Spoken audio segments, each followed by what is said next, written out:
What defines a nation as the best rugby team in the world? Is it being ranked as the top team in the world? Or does it come down to a win-loss record? Many might argue that history is what truly defines a nation. But as we all know by now, people care about the present. And for 2023, the Rugby World Cup is the present. Having been atop the mountain of rugby success for the last 4 decades, and boasting a more than 80% win-loss record over the same period, there is no denying the mighty All Blacks have achieved it all. To put this into perspective, the All Blacks have held on to the Bledisloe Cup against their biggest rival, the Wallabies, for more than 2 decades.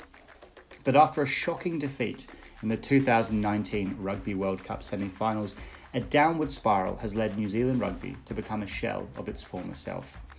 The team that has won 3 Webb Ellis trophies, dominated every team to ever challenge them, and won every trophy possible, might be rendered to failure in the 2023 World Cup. Unless the fighting Maori spirit returns to claim its throne as the best rugby nation to ever exist. Join us today as we look at whether the All Blacks can reclaim World Cup glory and how their recent results during the Rugby Championship might be an indication of what is to come. Before we reach the 2023 Rugby World Cup, we first need to take a step back into history. Specifically, we need to look at exactly what transpired during the 2019 Show of Champions. The tournament started as planned, grouped with the mighty Springboks. For the start of the championship, the All Blacks already had a massive mountain to climb. Whilst being pre-tournament favourites, the Boks did manage to overcome the New Zealand team earlier in the year during the Rugby Championship. However, these two titans collided in the first game of the pool stages, and many banked on Rassie Erasmus and his consort of Springbok legends to sneak one past a topsy-turvy All Black team. Fortunately for the men from Christchurch, they did manage to beat the Springboks by a decent 23 points to 13.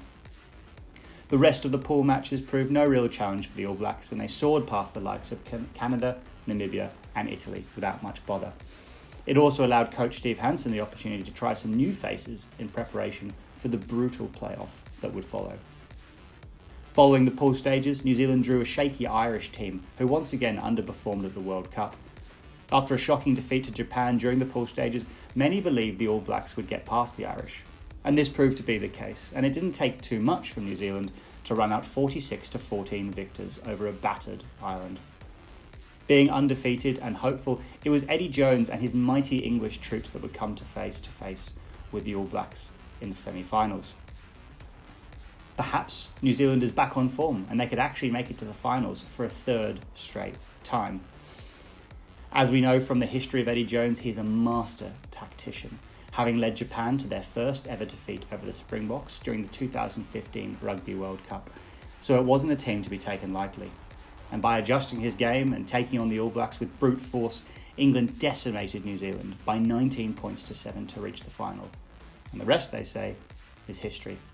Unfortunately for New Zealand, a massive downfall ensued. The start of the new World Cup cycle was marred by shocking results for the All Blacks. During the stretch that spanned from 2020 to 2022, New Zealand lost to South Africa no less than 3 times.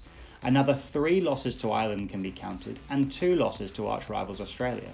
But perhaps the most shocking is the 2 historic losses to Argentina, one on home soil, something that had never happened before by the South American nation. Managing to recover some form by the end of 2022, the All Blacks did go undefeated during their end-of-year tour. But after leading England at half-time, we can all surely call a 25-all draw as another loss, really, for the 3-time world champs. The writing seemed to be on the wall for the All Blacks, with major calls inside New Zealand to fire coach Ian Foster and plenty of ridicule for captain Sam Cane. Returning home after such a disappointing season did not bode well for any of the players, and heads were on the chopping block, with local media and fans all demanding change.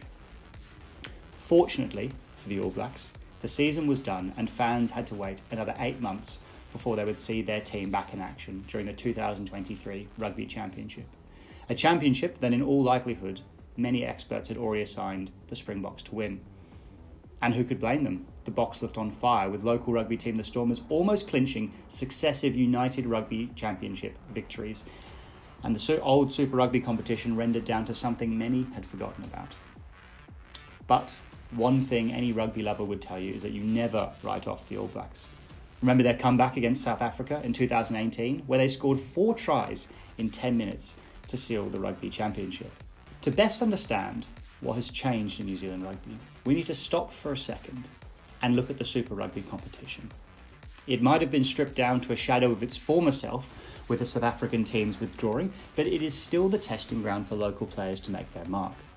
If we disregard the underperforming Highlanders from this equation, we are left with a combination of the Chiefs, Crusaders, Hurricanes and Blues, all making headway and finding themselves entrenched in the playoffs.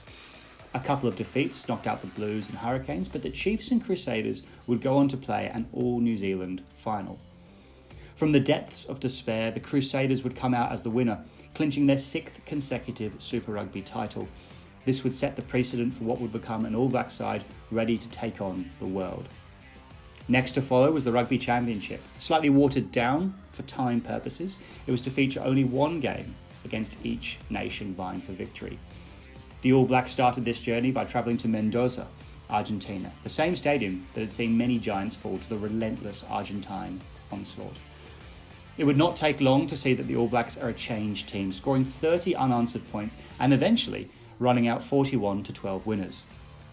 Next would be the Springboks back at home, and the pressure was on. But thanks to a powerful start and massive Springbok errors, the All Black would see off the Boks by 35 points to 20, before dismantling a bruised and battered Wallaby side 2 weeks later, 38-7. In essence, the dominant force that has always been the All Blacks was back, and this time they have an unnerving fire ignited that we haven't seen really since the days of McCaw and Carter. So what does the 2023 Rugby World Cup have in store for the greatest rugby nation ever to play the game? Pooled with the current world number 2 France, the All Blacks seem to have a massive challenge ahead of them.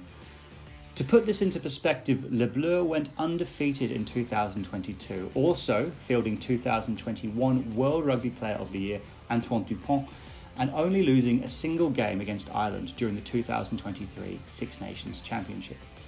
We should also mention that the actual tournament is set to be held in France, a country which has never been friendly towards the All Blacks. Think back to 2007 World Cup, and the All Blacks being knocked out as early as the quarter-finals is usually the first thing that comes to mind. Controversy does surround their exit, but packing their bags and making the trip back to the islands located in the Pacific is what many will remember. Top all this off with the first game, in which New Zealand and arch rivals France are pegged to square off, and all the odds seem to be against the former 3-time world champs.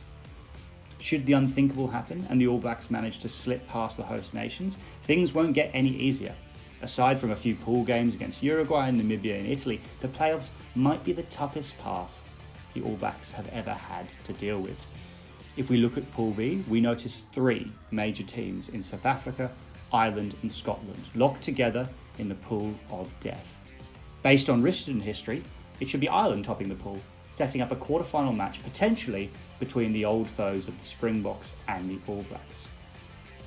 But even if the Boks sneak past the Irish, one cannot help think about another Irish All Black clash would be tough for the men hailing from the South Pacific. Sneaking past either team would be tough, but should this happen, a clash would set up a semi-final against either the Wallabies or the English, and we all remember what the English did in 2019. Finally, if they manage to reach the final, it would likely be the Irish or Springboks once again, depending on who they beat during the quarterfinals.